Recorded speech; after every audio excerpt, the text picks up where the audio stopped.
Hey, welcome to the Do Good Work podcast. Today we're talking to Dom Farnan. Dom is the founder and chief conscious connector of Dot Connect, and she's a conscious leader, and she is focusing on being intentional in all areas of her life and is building a business by uncovering talent and helping talent not only land their dream jobs, but also land their dream jobs that have mutual values in alignment with their personal and professional lives and career goals. Dom's mission is to lead a movement to bring consciousness to corporate, starting with how hiring is being done. Thanks for being on. Yeah, thanks for having me. I just finished I don't want to call it just a leadership training. It was like a professional training. And a lot of the things that I believe that leaders, employers, managers want from their team, they want certain behaviors. But those certain behaviors, in my opinion, aren't the behavior of surface level statements that we're talking about. I think there's always deeper layers of unfolding the onion to identify what are the key blocks, mental, emotional, or actions, quote unquote, the soft skills that really encourage behaviors. And I think the soft skills can be overlooked. I think that kind of correlates pretty well with maybe some of your story of focusing on yourself and helping not only you grow, but also your team, your company. And I'd love to start from like square one. What took you on the journey of one, entrepreneurship, and then two, like what you're doing now and today, if you can walk us through that. Yeah, sure. I love sharing my story. So I was a solopreneur recruiter for close to 20 years before I decided to build my team. And so Wow. it was the end of 2018. I was doing well financially, but I was totally burnt out. All I did was work, complete workaholic, never had a day off, never took a vacation in that whole time. At the same time, I'm a mother. I have a son. He was, I don't know how old he was, 4 at that time. And so I had just reached a place where I was having dinner with my friends in New Jersey, and one of my girlfriends was like, "Why don't you just tell all of your clients?" Because I had 9 clients, that you have a team, and like, why don't you build a team and teach people how to do what you do the way that you do it? And I was like, I don't know, maybe that's a good idea. I don't know, but I was very scared because I also felt like none of my clients would want someone other than me to present work to them in recruiting. Turns out that they didn't care as long as I was still somewhat involved and the work was being done. I'm like, oh, good one, ego. Thanks for like keeping me there in check. But it ended up, working out. So I basically pitched all of the clients to let me bring in my team. I didn't have a team of people, but then I built my team. So in 2019, we went from 0 to 25 people. Wow. We closed revenue like close to 3 million that year for our first year as a team. But I was a very different person. So I was not at all in my inner worker healing. I had no idea how to run a company, how to manage people, how to manage myself as a leader. So it was very like perfectionistic, control freak, psycho boss. Well, to give you that grace, I think, first of all, let's go 2 steps back. I find a lot of, I call them solo artists, solopreneurs, but they're there because they have a talent or a gift that's really hard to replicate, in my opinion. In all fairness, I think this is one of the mental models that I practice or preach, is that there's a certain minimum level of acceptability. Maybe some of your team member isn't at your 95, 100%, 110%, but maybe 85% is good. But the client can't tell the difference between 70 and 75. Yeah. So we just need to be above 75. But I think, though, because this is quote unquote your baby, your growth, the work, your namesake, really. Yeah. Yeah, you do want to have that overemphasis of, wait, they got to do it right. They got to do it. Tell me a little bit more about, you were inspired to change because of the burnout, but can you talk a little bit more about that journey? Because I find a lot of people in facing that, they face, I need to go build a team. I don't want to, but I need to do this, but I just have this fear. Talk about how you move through that. Yeah, I sat with that. So it was like November when I decided to bet on myself and go all in on my business and come out to my clients.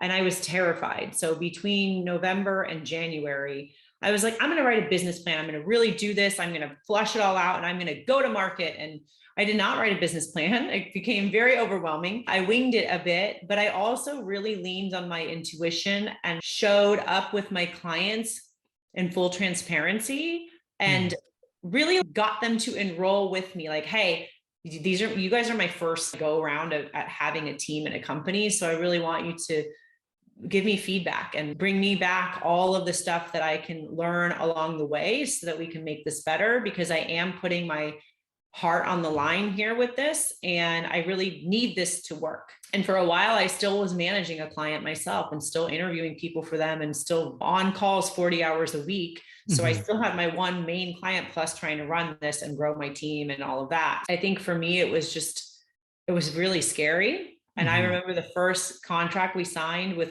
one of our main clients, the negotiation kept me up for 3 weeks. It was Oh, hardcore, wow. like pennies on the dollar. Like we were going back and forth and statement of work, and I was learning a lot. And oh my gosh, I remember now because I tell the client who's now my friend, I'm like, Travis, like you worked me on that. I was really like losing sleep over this. But also, once you do hard things like that, like you flex that muscle a little bit and then you get a little more confident. You're like, damn, I did that. Okay. All right. I love it. Let me try like another hard thing. And you start like ticking things off your list that are taking you out of your comfort zone. No, 100%. Usually when that happens too, and this is a reflection I've heard from other leaders, is that the most difficult thing you've done is the most difficult thing you've done. Mm-hmm. So if you haven't done anything more difficult than that, then everything else that's more difficult is going to seem like a tsunami. But then anything less than that, you're going to cruise. Oh, And yeah, it, totally. which is amazing. It's beautiful. And you've made the best bet in investment, I think, in yourself. I think that's one thing too, that as I was coming up and hearing entrepreneurs and founders and their stories, they always say bet on yourself, bet. And it's a feel good thing, but actually when you do it and you understand the investment that when you bet on yourself, it's probably the highest return besides investing in someone else. Those are the two highest returns. I think the World Economic Forum actually quantitative put an ROI on it, which is silly. But if you're listening to this, and one of the key messages is just not just betting on yourself, but also knowing that you can figure it out. Whatever trajectory you want to go through, I think you can figure it out. And it's not going to be easy. 3 weeks of losing sleep is easy to say, but I remember starting off and 6 months of learning what stress was, Yeah. like how hard, like to actually understand that. So I think it's important to dive into that. And I love that you were transparent. And I think this is another thing that a lot of people talk about, but I love the example that you gave is you actually told your team, your clients, this is where I'm actually at and I need to make this work. And the flip side, we don't see this from the entrepreneur side, but the client themselves, when they hear that, they're like, I just won the lotto. This person has to make it work. Therefore, they have to make, AKA me, the client, happy. Yeah. That is such a win-win, even though on the other side of the entrepreneur side, you're like, oh my gosh, they don't think I'm professional, or it's all this a lot of scary stuff, right? Yeah, I think it goes back to my value of ownership and delivery. And one of our values as a Mm, company is ownership and delivery. So for me, it was really important for them to understand where we were at and know that just because I wasn't involved in the delivery of the work anymore didn't mean that I wasn't still overseeing and ensuring that we had like ownership of our role to mhm. contribute to their growth and their success. So I think that was really important. And it opened up the dialogue because a lot of the clients I had personally been with for a long time, and they were like backing me and they were excited. They were like, oh my gosh, finally, we wanted you to do this. Okay. Yeah, girl, get it. So that was encouraging as well. That's a huge blessing to have that kind of clientele supporting you too. That's awesome. Before we dive into transitions and then how you actually kept the team on a level of ownership and that mentality, just have to ask, do you keep like a wins journal? Do you personally keep like, here's all the wins that I've had? Or Yeah. I personally take screenshots, but what do Yeah. you keep that? Yeah. So I have a happy file on myself for sure. And I always take screenshots. And it's really interesting. Like I believe fully in divine timing and source and universal energy. And I find that some days when I'm feeling imposter syndrome or I'm feeling down or I'm feeling unsure, the universe shows up for me and literally shows me a message from some person on LinkedIn that's following me or someone on Instagram or that is encouraging me. Hey, I'm just reaching out. Like, I love this and I love that and keep going and blah, blah, blah. And I'm Mm, just, oh my gosh, thank you, universe. Because today I felt like I couldn't do it, or today I felt like I really sucked, or whatever. So I do believe that those are amazing things to do. And I encourage my team to do the same thing. So on our Slack channel, we have a wins channel where people are constantly nice. sharing their own screenshots and calling each other out and giving shout outs. And then we also have a monthly recognition. We call it the GSD Get Shit Done Award for our team. I And that love will it. be in alignment for the values that they're exhibiting with our clients. I might have to steal that reward name. I love it. But no, I love that you've not only done that personally, and I think it's important. Like I personally have kept notes of the screenshot, and it's important because there are the mundane days, there are that difficulty, there are where not everything's working perfectly. But if you remind yourself, like, hey, I actually was able to do this, I might be able to do this new thing as well. But creating that culture, talk to me a little bit more about now the transition. You're growing the team, you're now understanding and learning about obviously the scope of work and the technicalities. But I think the bigger piece of leadership in growing teams is having them know that they're owners of their work and creating that celebration. Talk to me a little bit more about that because that is unique. And in the time frame that you've done this, 2019 wasn't 10 Yeah. years ago. Yeah. That's pretty fast to get to that point, which I think is critical. Yeah, I had to do a big step back. So in 2020, when COVID hit and we were losing a lot of clients pretty rapidly, it was very scary. We got down to about 15 people on the team, and it was Mhm. hard to keep our team motivated and focused on things. Some of us were dividing and conquering the little work that we had, and some people had to go get contract jobs, and it was scary Mhm. for all of us. But I also reached my breaking point and reached pretty severe depression where I finally took action and got a coach. And with working through a coach and different masterminds and other programs I did, like the Alt MBA through Akimbo and Oh, self coaching. nice. That was so fun. All of that really helped me to start my healing journey and take action. That in turn led to me redefining and being very intentional about how I show up for myself and how I show up as a leader and how I build my company culture. So I think before it was haphazard and there was no intention around what we were doing. Now I'm 100% intentional about the things that we do to define our culture. And I also lead and embody. So I set the tone. And then I also expect that my leaders Mhm. embody our values and set the tone and be bringing that energy to our team. And it's not toxic positivity because it's not every day that we're just singing kumbaya and all happy. There are hard conversations that we need to have. Performance metrics aren't being met and things like that, but we also do it with compassion and we bring levity to things that can be stressful. And we Mhm. understand, especially for me, like I was a recruiter, so I sat in the seat where my majority of my team is, Yeah. and I know how challenging that role is. But with that, I think for me, it's just being intentional, taking a good look in the mirror and like breaking myself down and Mhm. knowing that I had to make some serious changes. And with that, being willing to face the scary stuff that comes up when you commit to doing inner work and healing and you go and use different modalities of things. And that really redefined everything for us, really. Let's dive into that, but I do want to highlight there's a few key points that you mentioned. First of all, on the toxic positivity, I've never heard it be said that way, but I know what you're talking about, where you're not actually focusing on the fire and thinking that everything is okay, or it's just like everything is okay. I think there is a level of, I wouldn't say responsibility, but a maturity in a business leader or leader in general, where the team sometimes just needs someone to keep accountable, even if it's not easy. Yeah. Because the worst thing, this is a huge reflection that happened to me, is like the worst thing you can tell someone is that they're doing a great job when they're doing a crummy job. Yeah. It's no way that even though it's hard to tell people, hey, you suck right now. Yeah. Although you wouldn't say it that way, but that's like the blunt way of saying it. So it's important to be able to do that. And you seeking out resources, coaches, programs. I have a lot of people that ask and that are doing that either they've asked me where to look. It's kind of I don't know, there's so much education, so many resources out there. How did you come up with what you came up with, and could you maybe provide some words of wisdom for those embarking in their journey to seek the right mastermind or the right coach? Because there's a lot of, let's There's a just put it lot. out there, a lot out there and a lot of fakes too. Yeah, how I found my first coach, who I'm still coaching with now, I found her because someone that I looked up to and admired on Instagram, his name was Kevin.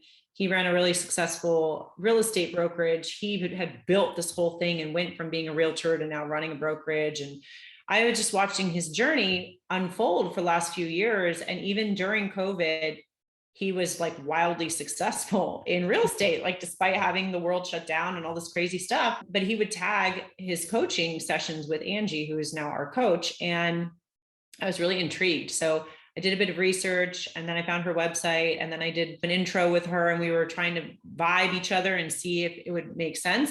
I also vetted other coaches as well. There were other people I met with, and it just didn't resonate. So I would say find people that you admire and that are inspiring to you. And they don't have to be in your same industry or your same line of work. They could just be somebody who's inspiring to you.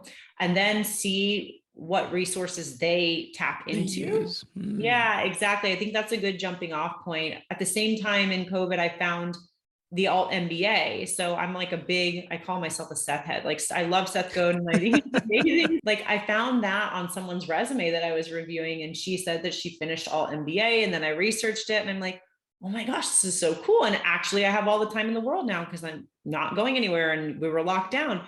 So I started that in the summer, and it was really it's like a month class. And that restored my faith in humanity because it was literally the middle of COVID. It was so weird. And I met all these beautiful, amazing, inspiring people all over the world, and we connected for a month. And so I think for me, I'm just like very curious. One of our values and my personal values, growth mindset. So I like to nerd out on stuff. Like I do a lot of research, I read a lot, I just dig into things, and I also experiment. So I may try coaching in a mastermind and it doesn't resonate with me. You know what I mean? Or I may do an online thing and it doesn't resonate. Just try stuff. Yeah. 100%. And you vetted it out too. And you also got into community. I think that's important. And I think Seth does a really good job at fostering that kind of community. It's incredible. The types of people that show up, they're always helpful. But let's talk about how you mentioned this quite a bit, and we can go as deep as you want to. Breaking oneself down to rebuild up. It's a personal journey, but that also reflected in outcomes outside of you and your work and your team. Can you talk about a little bit about that? Yeah, it was really scary. So in COVID, when I decided to get my coach, Angie, that was my first step. Then I did alt MBA. That was like my second step. But even in that first 6 to 9 months working with Angie, we had just skimmed the surface. And quite literally, like my first conversation with her I was like, my relationship is a mess. Like all this stuff in my personal life is a disaster, but I don't want to focus on that. I just want to focus on work.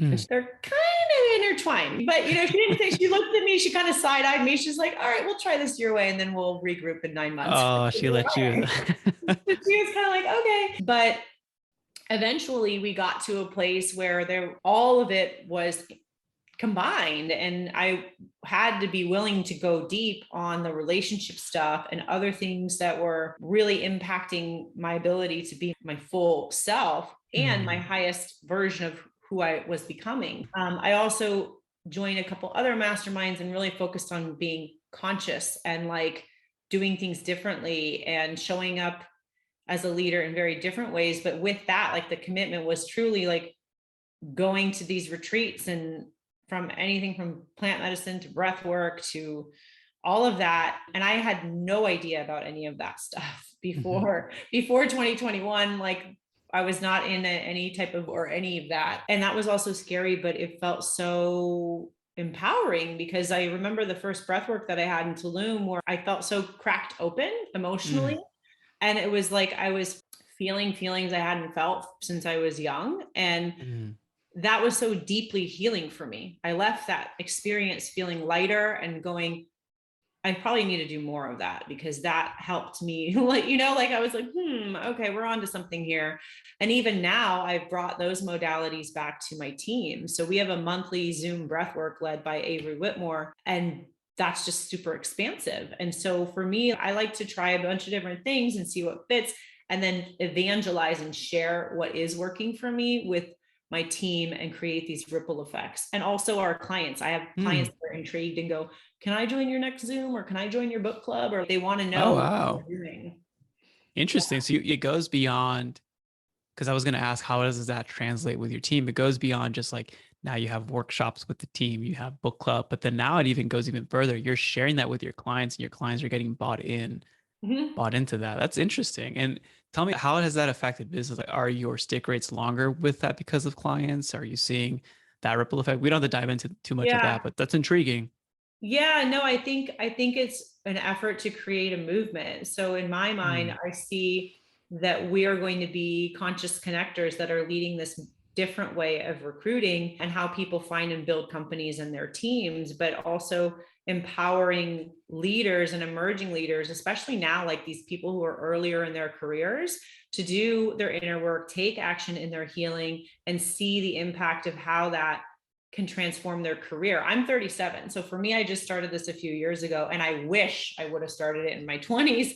And Yeah. I wish that like I had access to these things early in my career. I think it would have prevented me from my burnout and my breakdown and Mm. all of these things. So bringing this to my team, who a lot of them are early in their careers, and also seeing people in my masterminds who are in their 20s and earlier doing this work, I'm so inspired because it's going to help them avoid a lot of trauma and drama and heartache that comes from working in corporate, where a lot of Oh times yeah. people are just zombies and not It's really. insane. It's incredible how that actually is a trend. But obviously, like you mentioned, the timing, like beauty that you had to arrive here at this point in time. So they therefore you can be a catalyst for others. So I think there's always a benefit there, right? To Yeah. continue to grow. Where do you want to take this, like with your team? Like, where do you want to take this with the company, the business? Are you actively looking to continually compound on your growth? Are you looking to continually steady do that and branch out in thought leadership? Or like, what are you personally planning to do with the work that you're doing? Yeah. Yeah, for me personally, I am looking to continue in thought leadership. I see myself in a TEDx stage one day talking about this at length and really nitty gritty detail and all the good, bad, and ugly. I'm hoping to inspire people to take action in their own inner work and healing and see the ripple effects it will create in their lives. I'm finishing my book, so that'll be published, Nice. available at the end of this year. And then for my team, I see us leading a movement of bringing consciousness to corporate, starting with Mm. a better way of hiring and a more like heart-led human first approach, where in recruiting it's often we get projected on all day from candidates and from hiring managers, but how do we keep our calm center and be the ones that bring joy in situations that are stressful? And so that really focuses on us having 100% responsibility of the circumstances of our life, of our physical, emotional, mental, and spiritual well-being. That's the number one commitment of being a conscious leader. And be able to practice that. Because essentially in recruiting, and I kind of want to dive into some of the positioning that you've done, that you're like the anti, like you're like not the traditional like recruiting firm, which I think is important to highlight that in how you position there. But essentially like recruiting is sales, but you're just instead of getting new business, you're getting new people to continue to grow. So Yeah. it does become stressful. How did your positioning influence the conversations that you're having? Because when you're talking to recruiting companies, like you're measuring on a few things, but because you're coming from a different approach, how does that influence your personal sales process with the teams that you work with and the experiences that you're giving them? Yeah. So for us, I'll be honest, last year we had our site set on some pretty big, well known companies, tech companies, lots of specific logos that we went after that we got, and that we pretty quickly got into the company and decided it wasn't for us and our values weren't aligned. So I Oh. learned a very hard lesson about being a lot more rigorous with values alignment and working with good people. So to me, Mm. I'm less concerned about the industry, the logo, and the company, and more concerned with the values, the leadership, and the people and like their vibe. Are they low vibe people? Or are they high Mm. vibe people? Are they people that where we get excited when we talk to them and they get excited when we talk to them and bring our ideas to the table for how we can help them? So for me, I had to learn the hard way on that. And I'm definitely more just looking for good people who like want our help. And that's a lot about what we talk about on our website and our stance that we take. At the end of the day, I've worked for every RPO that there is. I've been payrolled for every RPO in my career. I probably hired for 400 plus companies in the course of my Wow. career. So I've seen a lot of things. And what I will say is I'm very intentionally creating a different type of environment where it's collaborative, where people are willing to help, where we're mindful of ourselves and others on our team, where we bring a certain level of energy and frequency to the communications that we have, where we're driven. We're also fun. We weren't that way before. Before we Mm. had to put fun on our values list last year as like a stretch goal. We were like, oh, Oh my now we're gosh. really making a point of bringing the fun to work, because otherwise, what are we doing this for? Yeah, the journey matters as much as the destination because the journey determines the destination. It's important because the way that you mentioned it, because I've worked with leaders who want that brand. I need to hit this Fortune 100 or whatever and stuff like that. And I get it, but the way that you're aligning your, I wouldn't say attraction, but the way that you're aligning your sales process is towards value match. And I think when you do that, you do create, you were just sharing earlier, clients even asking, hey, can I be part of your book club? Like that is extremely valuable. And I think that not only does the team would enjoy that more, but it makes the journey even more significant. And the value of the work that you can deliver, in my opinion, is probably substantially better today than it was post or pre that intentionality. Totally. And I think what I've also learned is I'm able to have, and my team's able to have hard conversations with clients that are not emotionally reactive, that are treated as Mm. neutral, and where we walk away with a win for all solution. You That know, is way easier said than done. And I love that you're able to, and again, practicing the being intentional, the way that you're showing up produces this work quality. And I want that to be like a huge takeaway here, not only just like the values alignment when you're actually working with clients. Are our values aligned? Because if not, there's going to be a huge issue down the line, but also focusing on these quote unquote soft skills. And I did this, maybe hopefully we can rebrand the term soft skills. I think these are these skills. This yeah. will influence how you actually do the technical skills, the hard skills, and influence the work outcomes.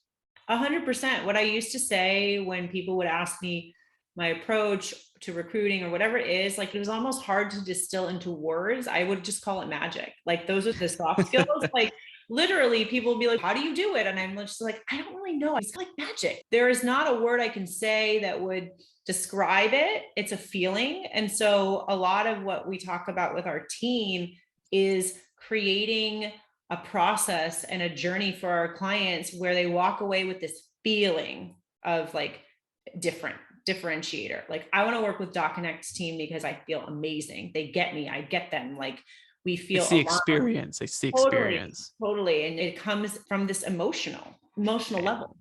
and that's what the pros always sell. They sell the experience. You sell the experience. Awesome. Dom, I think there's definitely a lot. Your book is going to be on your website, or when is the book coming out?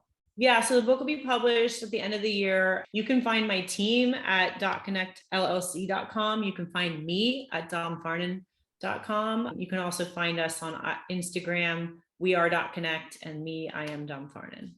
Okay, cool. I'll go ahead and put those links in the show notes. Well, Dom, it's a pleasure getting to connect today. Thank you for being on. You too. Thanks so much. If you found value in today's podcast, please consider sharing this with someone that you believe could also benefit from this episode. You never know, you may be the catalyst that opens them up to a new way of operating their business and experiencing life.